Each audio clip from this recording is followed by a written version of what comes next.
Aujourd'hui, on va aborder une question un tout petit peu sensible, je dirais même. Nous abordons la question des droits de la femme en islam. Alors, entre textes religieux et pratiques sociales, entre faits et idées reçues, cette question ne cesse d'être un sujet de débat intense et soulève de nombreuses interrogations. Et pour aborder ce sujet, mesdames et messieurs, nous avons le plaisir d'accueillir dans notre studio Dr Magda Amer, qui est prédicatrice. Bonjour et bienvenue. Bonjour et merci beaucoup. Alors, premièrement, quand on parle des droits de la femme en islam, on parle que la femme musulmane, on prédit tout le temps qu'elle est opprimée en islam. Alors, comment voyez-vous cela? C'est des conceptions qui véhiculent, qui vraiment défigurent la vérité. En fait, la femme, avant l'islam, avant l'avènement de l'islam, elle était opprimée, ses droits étaient bafoués, elle était dénigrée. Au point qu'elle était même une source de honte quand elle est née. قال تعالى وإذا بشر أحدهم بالأنثى ظل وجهه مسودا وهو قديم. Alors, subhanallah, le visage s'assombrit à la nouvelle de la naissance d'une fille. Oui. Comme quoi, c'est un scandale. Alors, subhanallah, là, l'islam, Allah subhanahu wa ta'ala, avec l'avènement de l'islam, lui a octroyé le droit de vivre déjà. Le droit de ne pas être hérité. Lui, dans le temps, on l'enterrait vivante. Voilà. Alors, ça, c'était vraiment atroce. Et non seulement ceci, mais Allah l'a honorée de manière, elle lui a octroyé des droits. Oui. Et elle n'est pas, comme on le croit, un être à moitié, pas du tout. Toutes les conceptions erronées, on va les clarifier de manière à voir comment elle a le droit de travailler, elle a le droit d'hériter, elle a le droit de choisir son mari, etc. Oui. Alors, du coup, surtout, elle a une autonomie financière indépendante, alors que les femmes en Europe, elles n'avaient même pas le droit jusqu'en 1946 d'avoir un compte bancaire. Oui. La femme, il y a 14 siècles, Allah subhanahu wa ta'ala lui a octroyé le droit de travailler, de signer des contrats, de transactions, comme Saïda Khadija, qui était une commerçante vraiment compétente. Elle était un exemple pour toutes les femmes, comment elle peut gérer ses affaires, ses transactions, aucun problème. Elle peut signer des contrats, même donner des donations, etc. Elle investit comme elle veut. Ses affaires. Elle investit comme elle veut, elle n'est pas dépendante de quoi que ce soit. Alors là, c'est un exemple pour nous, pour comprendre que la femme n'était pas cloîtrée à l'époque avant l'avènement de l'islam. Très bien. Je vous invite à présent et je vous invite également, chers téléspectateurs, à voir ce commentaire sur la question des droits de la femme en islam. Voyons ensemble.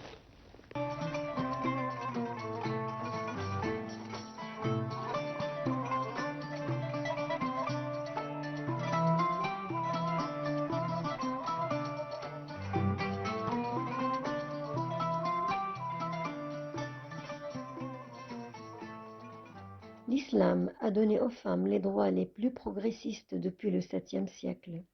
En islam, les femmes ne sont ni inférieures ni inégales aux hommes.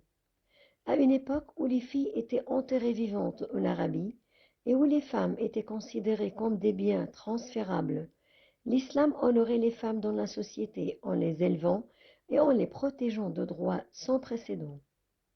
L'islam a donné aux femmes le droit à l'éducation, d'épouser quelqu'un de leur choix, de conserver leur identité après le mariage, de divorcer, de travailler, de posséder et de vendre des biens, de demander la protection de la loi, de voter et de participer à la vie civique. En réformant la société arabe païenne, il a particulièrement transformé leur mentalité concernant le traitement des femmes. L'islam a aboli la pratique consistant à tuer les filles et à élever le statut de la femme dans la société à un niveau de dignité, d'estime et de privilège. L'islam confirme en outre que les hommes et les femmes sont égaux devant Allah. Dans le Coran, Dieu déclare « En effet, le plus noble d'entre vous auprès d'Allah est le plus juste d'entre vous. » À un autre endroit du Coran, Dieu déclare clairement que tous les humains sont égaux. À quiconque, homme ou femme, accomplit de bonnes actions et à la fois nous donnerons une bonne vie et le récompenserons selon la meilleure de ses actions. Le point de vue de l'islam sur l'égalité des sexes, différent mais égal. Si l'islam établit clairement que les hommes et les femmes sont égaux, il reconnaît néanmoins qu'ils ne sont pas identiques. Dieu a créé des hommes et des femmes dotés d'attributs physiologiques et psychologiques uniques. Dans l'islam, ces différences sont considérées comme des éléments essentiels d'une structure familiale et communautaire saine, chaque individu apportant ses propres talents à la société. Par conséquent, les règles de Dieu s'appliquent aux deux sexes, mais de différentes manières. De même, les droits, rôles et responsabilités des femmes sont équilibrés avec ceux des hommes, mais ne sont pas nécessairement les mêmes. Dans la mesure où l'islam a accordé une identité individuelle aux hommes et aux femmes, une comparaison constante entre les deux est futile. Chacun joue un rôle unique dans le respect mutuel de la moralité sociale et de l'équilibre sociétal.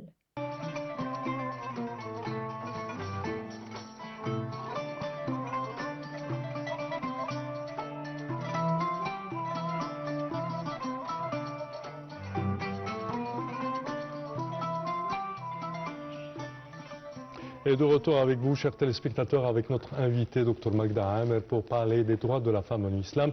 Alors, Dr Magda... On parlait de comment elle était cloîtrée, oui, comment on le croyait.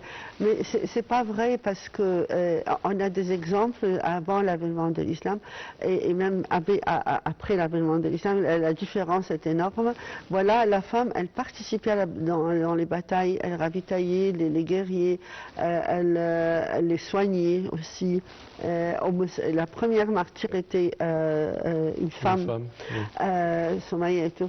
Alors on voit qu'elle elle avait un rôle assez important, même durant la guerre, dans la vie sociale, pas seulement au sein de la famille, non, en dehors de ça aussi. Elle jouait un rôle assez important. Elle avait énormément de connaissances. La preuve, c'est par exemple, Aïcha, elle était calée dans tous les hadiths, dans les jurisprudences, les questions de jurisprudence, au point que les hommes même se renseignaient chez elle et tout. Et on voit que même Hafsa, elle a mémorisé tout le Coran, et le Coran a été préservé chez elle. Elle était quand même une femme de confiance et tout, pas déficiente sur n'importe quel plan. Au contraire, elle est responsable, elle prend tout en charge et voilà, elle doit assumer son rôle. Pourquoi elle fait partie de la moitié des membres de la société, quoi. Très bien. Quand on parle également du travail de la femme en islam, quelles sont les conditions selon lesquelles la femme peut travailler en islam ? Voilà, on a prouvé alors qu'elle peut travailler, mais il y a des limites quand même conditionnées par la législation islamique. C'est que le travail ne doit pas être au détriment du foyer si elle est mariée, voilà, de manière à ce qu'elle est équilibrée à donner des priorités surtout à ses enfants après leur naissance. Elle a un droit envers son enfant de l'allaitement et puis bon, pour éduquer son enfant, etc. Bon, alors, l'idéal serait que le travail pour la femme soit à mi-temps ou qu'il soit à des horaires flexibles, de manière à pouvoir jouer les deux rôles, si on peut dire, le rôle d'épouse et de mère de famille et le rôle aussi de la femme qui est active dans la vie sociale et tout. Alors, aussi les horaires du travail doivent être pas très tardifs et tout. Son comportement doit être correct. Même sa tenue vestimentaire doit être modeste. Il ne faut pas qu'on l'utilise comme on le voit en ce moment en publicité, comme un moyen pour promouvoir des marchandises. Non, elle doit être respectée par sa connaissance, par son éducation, par sa modestie, et non pas par exposer sa beauté, etc., être indécente dans ses manières et son comportement en général, quoi. Alors là, le travail est préconisé, mais à condition qu'elle sache quand même que c'est ses priorités. Si elle a un petit enfant, il ne faut pas le délaisser dans les crèches et tout. Ben, il a besoin de la phase de l'allaitement, la phase de l'éducation, surtout d'après les sciences, jusqu'à l'âge de 5 ans. C'est là où il faut qu'elle joue le rôle de la mère qui inculque toutes les bonnes manières, les règles de bienséance, les instructions coraniques et de la sunna, comment manger, comment s'habiller, comment dire bismillah, comment prendre la permission, etc. Alors, c'est elle est comme une école qui doit vraiment transmettre toutes ces instructions à ses enfants, et ça, c'est son rôle principal. On ne peut pas le remplacer par quelqu'un d'autre. Déjà, l'allaitement est très important pour l'enfant. Durant cette phase, elle tisse un lien entre elle et l'enfant. Il y a une sorte d'équilibre sur le plan émotionnel.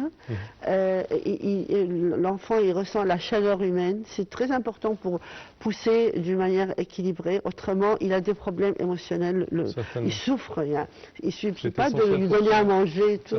Non, il a besoin de l'affection. Et on voit ça à travers les orphelinages et tout. Il y a énormément d'enfants qui souffrent à cause du manque d'affection. Et voilà, on sait que scientifiquement parlant, l'allaitement est très nécessaire pour l'enfant. L'enfant qui est allaité naturellement, il est plus intelligent, sa santé est meilleure parce qu'elle lui transmet les anticorps contre les infections, les microbes, etc. Il lutte contre les microbes plus facilement. Aussi, du point de vue même pour elle-même, c'est bon pour elle parce que je pense ça prévient le cancer du sein et tout, et même ça facilite que l'utérus revient à sa taille, etc. Alors sur tous les plans, les deux ont besoin, elle a besoin d'assumer son devoir envers l'enfant, et l'enfant a besoin d'elle durant ces 2 premières années, à priorité.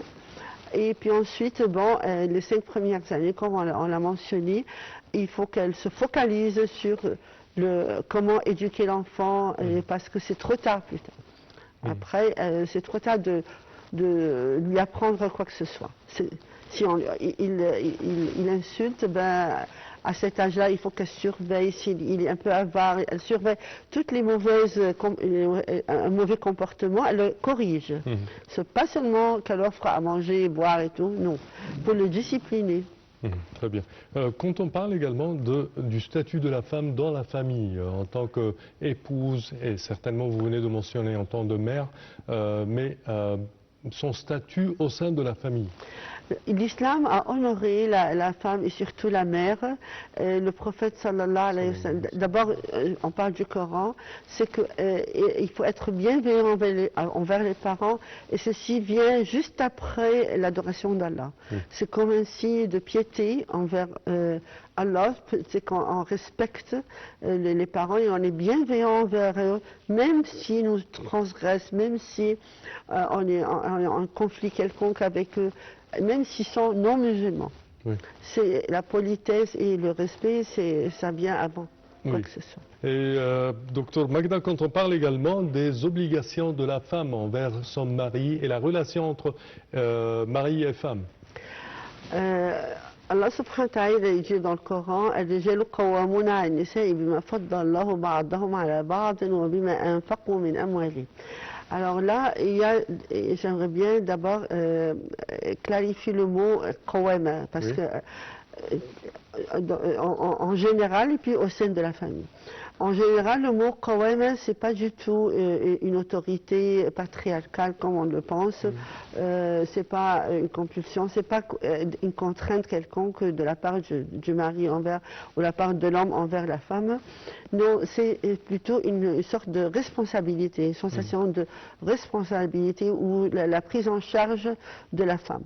Que ce soit cette femme, sa fille, la fille de l'homme, l'épouse, que ce soit la mère, que ce soit la sœur. Alors, la prise en charge, c'est énorme. Ça veut dire que si elle a besoin d'un soutien moral, non seulement financier, mais aussi moral, il doit assumer son rôle. Prenons par exemple en tant que fille. En tant que fille, le hadith, il dit que si un homme, il élève sa fille d'une manière, d'après les instructions coraniques et qu'elle soit pieuse, etc., elle lui sera un bouclier de l'enfer. Alors vous voyez comment, subhanallah, il va recueillir le fruit de sa responsabilité, du fait qu'il joue son rôle en tant qu'un homme qui prend en charge sa famille et surtout, notamment, ses enfants. Bon, en ce qui concerne son épouse, l'épouse, elle peut faire de son mari un meilleur croyant d'après le hadith. Le hadith, il dit pareil. Celui qui est bienveillant envers sa femme, il sera le meilleur des croyants. Alors, si le fait qu'il, en tant qu'époux, il traite sa femme d'une manière bienveillante, avec gentillesse, etc., avec miséricorde, là, il devient, devant Allah, il a le statut de celui qui est un rang de piété qui est plus élevé qu'un autre. C'est en tant que ensuite en tant que mère, comment il va traiter sa mère, bien ça c'est évident d'après le hadith pareil, c'est qu'on a sous les pieds de la mère, c'est les portes du paradis s'ouvrent. Subhanallah. Alors, tout ça, ça incite à l'homme de jouer son rôle en tant que Qawwama, mais Qawwama, au sein de la famille, du foyer, c'est autre chose. C'est que là, Allah subhanahu wa ta'ala, il a exempté la femme du fardeau financier. Qawwama, là, il doit prendre en charge sur le plan financier toute la responsabilité. Et là, c'est son devoir de travailler, de chercher à manger, etc. Enfin, de subvenir à leurs besoins, toute la famille. Et ça, c'est son rôle principal. Mais aussi, il y a un rôle moral, c'est qu'il doit assister sa femme du point de vue émotionnel lorsqu'elle est en période de grossesse, d'allaitement, pour élever l'enfant, pareil, et lors de l'accouchement. Et là, il doit jouer aussi son rôle parce qu'on sait qu'elle souffre, elle a certains problèmes quelconques, des nausées, etc. Et il faut qu'il joue son rôle en tant que Qawwama aussi, là, c'est le support moral.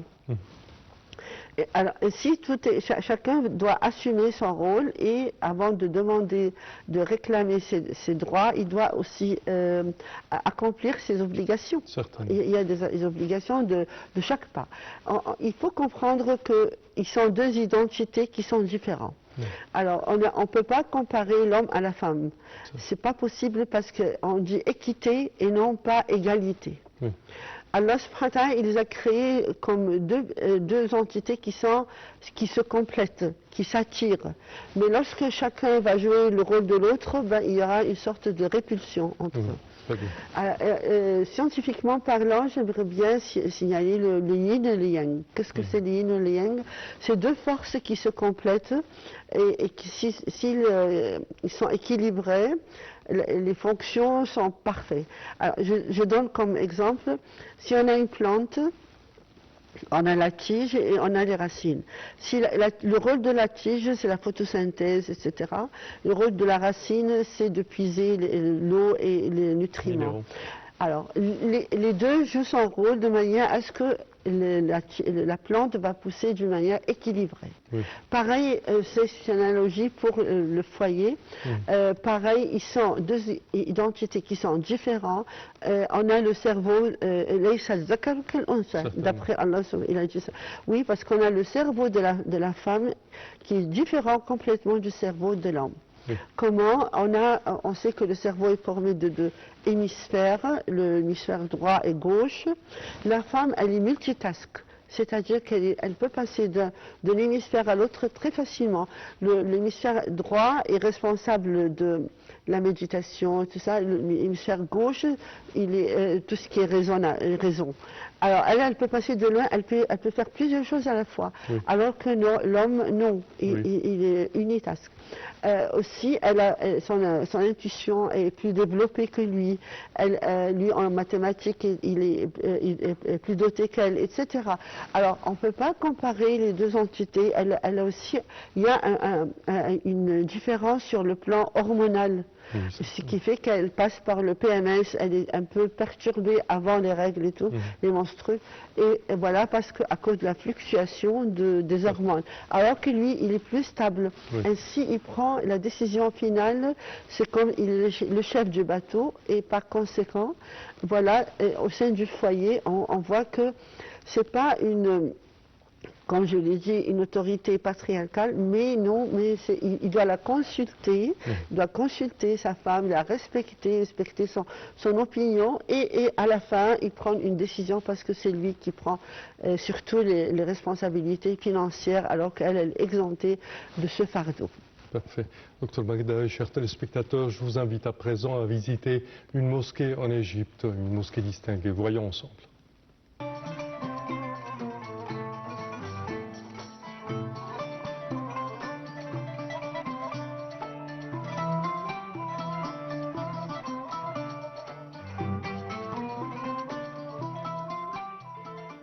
Beit el-Sehimi, ou la maison d'El-Sehimi, est l'un des sites touristiques les plus distingués en Égypte. Il s'agit d'une maison ottomane qui reflète la magnificence de l'architecture islamique au XVIIe et XVIIIe siècle. La maison d'El-Sehimi se trouve au cœur du Caire fatimide, la région d'El Gamaleya, dans une petite ruelle baptisée Ad-Darb el-Asfar, tout près de la rue d'El Moaz, une rue qui regorge de monuments islamiques. La maison d'El-Sehimi est construite sur une surface de 2000 mètres carrés et se compose de 2 étages. Le premier, Al-Salamlek, est consacré aux visiteurs et le deuxième, Al-Haramlek, est consacré aux visiteurs femmes. Ces 2 étages comprennent 119 salles. Le nom actuel de la maison est dû à son dernier propriétaire, Cheikh Mohammed Amin al-Sehimi, qu'il a acheté en 1796. En 1930, le gouvernement égyptien a acheté la maison antique des petits-fils de Cheikh al-Sehimi à 6000 livres égyptiennes et a consacré une somme de 1000 livres pour sa restauration, qui lui ont rendu sa splendeur. Et elle a été réinaugurée, donnant l'exemple à l'une des plus belles et plus riches maisons ottomanes en Égypte. Du point de vue architectural, la maison d'El-Sehimi est composée de 2 édifices, l'une au sud et l'autre au nord, par Cheikh Abdul Wahab Tablaoui, et la date de sa construction est gravée sur une frise en bois au-dessous d'une chaise qui se trouve dans la cour interne de la maison. La partie nord de la maison d'El-Sehimi est construite en 1796 par Ismail Chalabi, l'a annexée à la partie sud, formant ainsi une seule maison composée de 2 édifices.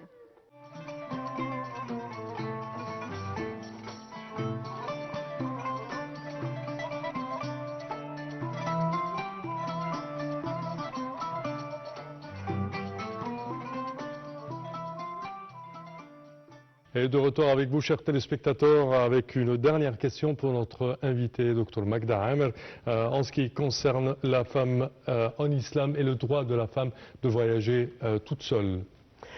Eh bien, les érudits, on a 2 opinions. La majorité, ils sont contre qu'elle voyage toute seule. Mais d'après le Shafi'i, c'est ce que nous, on adopte comme opinion, c'est qu'elle a le droit de voyager toute seule à condition que les circonstances soient quand même en sécurité. Ouais. Voilà. Et alors ça, il n'y a pas d'opposition tant que, voilà, avec les moyens de voyage maintenant, c'est facile et elle est en sécurité. Alors, je pense qu'il faut adopter l'opinion de Shafi'i. Voilà. Parfait. Une dernière question. Est-ce que, c'est une question suscitée parmi les hommes surtout, est-ce que l'homme est supérieur à la femme? En tant que qawama, vous venez de mentionner, mais l'idée même, le préjugé. On a expliqué qu'il ne faut surtout pas les comparer de manière à ce qu'il y ait une compétition entre les deux. Ils sont deux identités qui sont différentes. Et là, il faut que chacun assume son rôle, sa mission sur Terre, et qu'il y ait toujours cette attraction entre les deux forces, car c'est le système universel. Allah, il a créé l'électron et le proton, et voilà, ils sont équilibrés. L'électron tourne autour du proton sans causer aucun dégât ni quoi que ce soit. Pareil au sein de la famille, si chacun respecte son rôle et ses devoirs, et voilà, ils seront, Inch'Allah, il y aura toujours cette force d'attraction entre eux. Merci, Dr Magda Amer. À présent, chers téléspectateurs, nous terminons cette édition. Je vous remercie de votre attention et je vous donne rendez-vous la semaine prochaine. Au revoir.